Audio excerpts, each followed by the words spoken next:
হরে কৃষ্ণা। রাধে রাধে বন্ধুরা। আসছে আগামী বরুথিনী একাদশীর দিন। মরে গেলেও করবেন না এই কাজগুলি। আপনার জীবনে ঘনিয়ে আসবে চরম দুর্ভোগ, তছনছ হয়ে যাবে সব।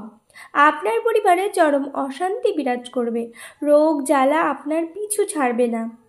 রাধে রাধে দর্শক বন্ধুরা, আমি মিতা। আজকের এই ভিডিওতে আপনাদের স্বাগত জানাই। বন্ধুরা, আশা করি গোবিন্দের কৃপায় আপনারা সকলে খুব ভালো আছেন।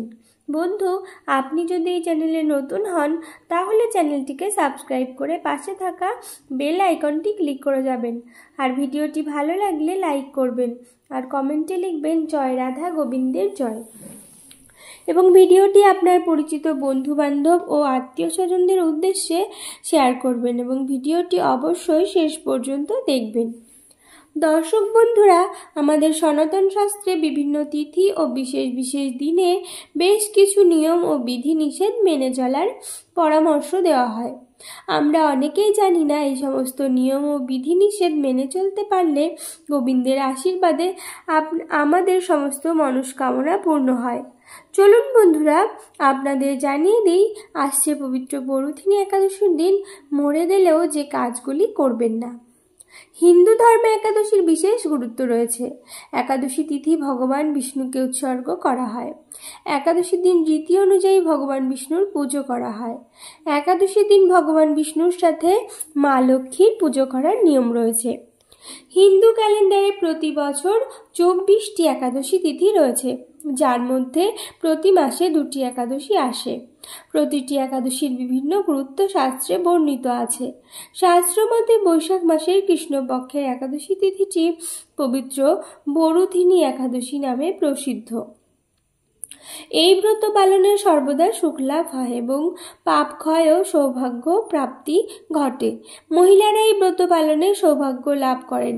ভক্তি ও মুক্তি প্রদানকারী এই ব্রত করে এই ব্রতের প্রভাবে মানধাতা ধুন্ধুমার আদি রাজারা দিব্যধাম লাভ করেছিলেন। এমনকি মহাদেবও এই ব্রত পালন করেছিলেন। 10,000 বছর তপস্যার ফল কেবলমাত্র এক বরুথিনী ব্রত পালনে লাভ হয়। যে শ্রদ্ধাবান ব্যক্তি এই ব্রত পালন করেন তিনি ইহলোক ও পরলোকে সমস্ত প্রকার কাঙ্ক্ষিত ফল লাভ করেন। ধার্মিক মান্যতা অনুসারে একাদশী ব্রত রাখলে সমস্ত রকম পাপ থেকে মুক্তি ঘটে। এর সাথে সাথে সমস্ত রকমের মনস্কামনা পূর্ণ হয়। মনে করা হয় একাদশী ব্রত করলে মৃত্যুর পর মোক্ষ প্রাপ্তি ঘটে। একাদশী তিথির হিন্দু ধর্মে বিশেষ মাহাত্ম্য আছে। একাদশী তিথির দিন ভগবান বিষ্ণুর বিধি ও বিধানের সঙ্গে পুজো করা হয়। মনে করা হয় যে এরকম করলে যে কোনো রকম মনস্কামনা পূর্ণ হয়। সকালবেলায় স্নান করে শুদ্ধ বসনে দীপ জ্বালিয়ে ভগবান বিষ্ণুকে গঙ্গা জল দিয়ে অভিষেক করতে হয়।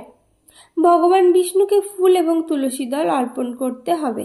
সম্ভব হলে এই দিন ব্রত রাখা উচিত। পূজা শেষে ভগবানের আরতি করতে হয়। বিশেষভাবে খেয়াল রাখতে হবে যে ভগবানকে শুধু সাত্ত্বিক জিনিসের ভোগ দেওয়া উচিত। ভগবান বিষ্ণুর ভোগে অবশ্যই তুলসী পাতা দিতে হবে। মনে করা হয় যে বিনা তুলসীতে ভগবান বিষ্ণু কোনোদিনই ভোগ গ্রহণ করেন না। এই দিন ভগবান বিষ্ণুর সাথে মা লক্ষ্মীর পুজো অবশ্যই করা উচিত এবং এই দিনে যত বেশি সম্ভব ভগবানের ধ্যান করা উচিত। একাদশীর দিন এই কাজগুলি ভুলেও করবেন না। ভুল করে এই কাজগুলি করে ফেললে আপনার জীবনে দুর্ভাগ্য নেমে আসবে। নাম্বার 1, শাস্ত্র অনুসারে একাদশীতে চাল বা চালের তৈরি কোনো জিনিস খাওয়া নিষিদ্ধ। শাস্ত্র মতে একাদশীতে পঞ্চরবি শস্য বর্জন করা উচিত। তবে এটি বিশ্বাস করা হয় যে এই দিনে চাল গ্রহণকারী ব্যক্তি নিকৃষ্ট জীবের যোনিতে জন্মগ্রহণ করেন। এর সাথে বলে রাখি, যারা এই দিনে একাদশীর উপোস রাখেন না তাদেরও চাল বা চালের তৈরি কোনো খাবার খাওয়া উচিত নয়। নাম্বার 2, ধর্মীয় বিশ্বাস অনুসারে একাদশীর দিন ব্রহ্মচর্য অনুসরণ করা উচিত। একাদশী তিথিটি ভগবান বিষ্ণুকে উৎসর্গীকৃত করা হয় বলে মনে করা হয়, তাই এই দিনে ভগবান শ্রীহরির যথাযথ উপাসনা করলে সুখ এবং সমৃদ্ধি আসে। নাম্বার 3, একাদশীতে বিতর্ক থেকে দূরে থাকতে হয়। কাউকে গালি দেবেন না, কারোর সঙ্গে ঝগড়া করবেন না। এই দিনে বেশি করে ভগবান বিষ্ণু ধ্যান করা উচিত।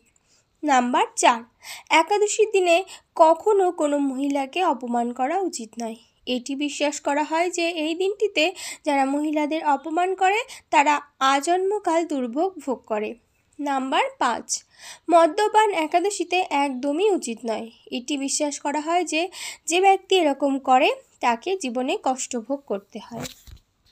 দর্শক বন্ধুরা, আশা করি ভিডিওটি আপনাদের খুবই উপকারে আসবে।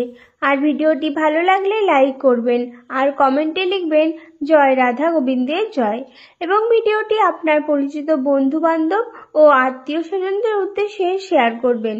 সকলেই ভালো থাকুন এবং সুস্থ থাকুন এই কামনা রেখে আজকে এখানেই শেষ করলাম। নমস্কার, ধন্যবাদ। ঈশ্বর আপনার মঙ্গল করুক। জয় শ্রীকৃষ্ণ, রাধে রাধে।